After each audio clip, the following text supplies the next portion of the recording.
عدالت نے مسیحی نوجوان کے قاتل کو سزائے موت سنا دی۔ مجرم کے لواحقین مقتول کے اہل خانہ کو دھمکیاں دیتے رہے۔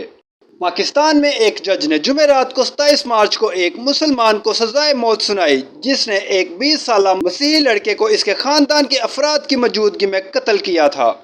ضلع سیالکوٹ کی تحصیل پسرور کی ایڈیشنل سیشن جج نے 9 نومبر 2023 کو فرحان القمر کو قتل کرنے کے الزام میں محمد زبیر کو سزائے موت سنائی، جس پر عدالت نے 5 لاکھ پاکستانی روپیوں کا جرمانہ بھی عائد کیا۔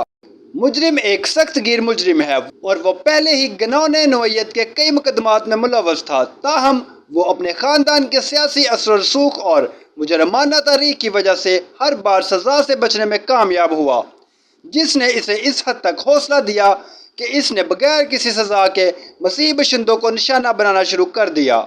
خاندان کے ارکان نے بتایا کہ قتل کی رات زبیر نے مسیحیوں اور یہودیوں کے لیے نفرت کا اظہار کیا۔